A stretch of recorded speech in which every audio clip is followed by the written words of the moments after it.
CCN news एक पाऊल महाराष्ट्रासाठी। बुलढाणा जिल्ह्यातील खामगाव बस स्थानकावर साचलेल्या कचऱ्यामुळे या बस स्थानकाला उकिरड्याचे स्वरूप प्राप्त झाले आहे। ठिकठिकाणी मोठ्या प्रमाणावर कचरा साचला आहे। प्रचंड अस्वच्छता आणि महिला शौचालयाची मोठ्या प्रमाणावर झालेली दुरावस्था पाहून पुण्याहून आलेल्या प्रवासी पूनम पाटील यांचा चांगलाच संताप उडाला आहे। त्यांनी आपल्या मोबाईल कॅमेऱ्यात या बस स्थानकाची दुरावस्था कैद करून थेट परिवहन मंत्र्याकडे या गंभीर प्रकरणात लक्ष घालण्याची मागणी केली आहे। नमस्ते, मी पूनम पाटील।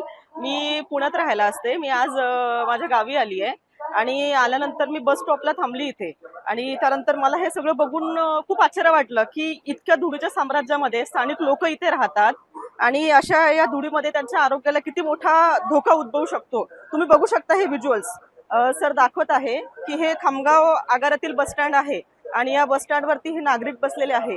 इथे हा कचरा बघू शकता, इथे ह्या काकू बसलेल्या आहेत, यांच्या बाजूला किती घाण इथं म्हणजे अक्षरशः केलेली आहे की ह्याच्यामुळे आपल्या आरोग्याला किती मोठा धोका उद्भवू शकतो। आपण बघू शकता इथं फूड स्टॉल आहे, इथे कुठल्याही प्रकारची फूडला सेफ्टी नाहीये। मला वाटत नाही की बुलढाणा जिल्ह्यामध्ये अन्न व प्रशासन विभाग आहे। असं असेल तर त्यांनी इथे यावं एकदा आणि एकदा बघावं की तुम्ही स्थानिक नागरिकांच्या आरोग्याशी किती खेळ करताय। सर तुम्ही हे सगळे व्हिज्युअल्स दाखवा की ऍक्च्युली इथं हे कचऱ्याचं साम्राज्य असताना इथे सगळे नागरिक बसलेले आहेत, प्रवासी बसलेले आहेत आणि हे खामगाव आगाराचं डेपो आहे। जवळपास 100-200 प्रवासी सकाळी 7 वाजता आणि मी 7 वाजता तिथे आली आहे। 7 वाजताचे व्हिज्युअल्स तुम्ही बघू शकता। काही नागरिक आहे इथे, आपण त्यांची प्रतिक्रिया घेऊ शकतो। काकू तुम्ही बोलू शकाल? हे किती धूळ आहे याच्यात तुम्ही बसले इथे, काय तुम्हाला वाटत नाही? फक्त एवढं सांगा, हे एवढं घाण आहे, हे आरोग्य आहे इथे अशा घाण बसते। हाँ घाण आहे, बोला ना। घाण आहे, सर धिंगाणा आहे ना, कचरा आहे। आपण घरी स्वच्छता ठेवतो ना, हाव हाव आणि अशा इथं आल्यावरती आपण इतकं स्वच्छ नीटनेटकेपणाने इथे येतो आणि अशा धुळीमध्ये आपण बसणार, स्वतःच्या आरोग्याला तुम्हाला वाटत नाही का धोका उद्भवतो? हाव हाव काय वाटत तुम्हाला, प्रशासनाने स्वच्छता केली पाहिजे? केली पाहिजे, हाव केली पाहिजे। बघा, इकडे सर आपण व्हिडिओ करायला लागले आणि त्यानंतर बघा साफसफाई कर्मचारी इथे साफसफाई करायला आलेत। म्हणजे आतापर्यंत झोपलेले होते आणि आता साफसफाई होतीये। सर आपण इथं बसलेले नागरिक पण बघू शकता।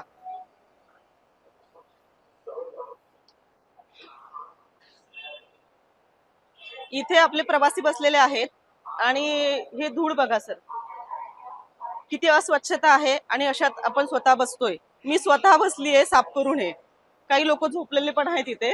आपण पुढचं बघूया।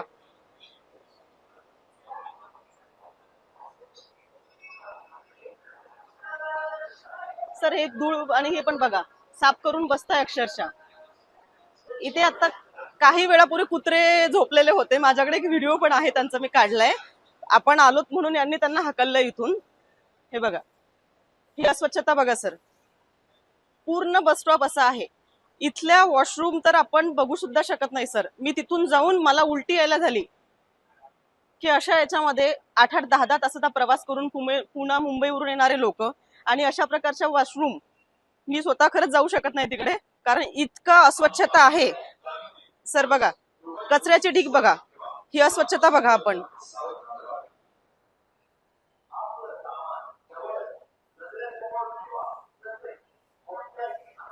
सर तुमच्या माध्यमातून मी माननीय परिवहन मंत्री प्रतापराव सरनाईक साहेब यांना एक विनंती करू इच्छिते की साहेब आपण याच्यामध्ये खरंच लक्ष घालावं आणि इथे जे सामान्य नागरिकांना त्रास होतोय आपण जर यात लक्ष घातलं तर हा खरंच दूर होईल। आणि मी तुम्हाला एक आग्रहपूर्वक विनंती करते की माननीय परिवहन मंत्री साहेब आपण एकदा तरी या बस स्टॉपला व्हिजिट करावी, कारण आपली कार्यशैली आणि कार्यपद्धत बघून मला असं वाटतं तुम्ही एकदा जरी याचा हा व्हिडिओ जरी बघितला तर तुम्ही स्वतः यात लक्ष घालून याचा कायापालट करणार म्हणजे करणार।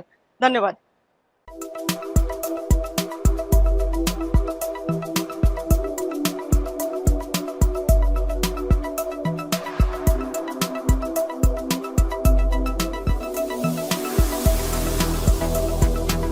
तसंच आपल्या भागातील महत्त्वाच्या बातम्या पाहण्यासाठी CCN न्यूज डेस्क चॅनलला सबस्क्राइब करा आणि बेल आयकॉन प्रेस करा।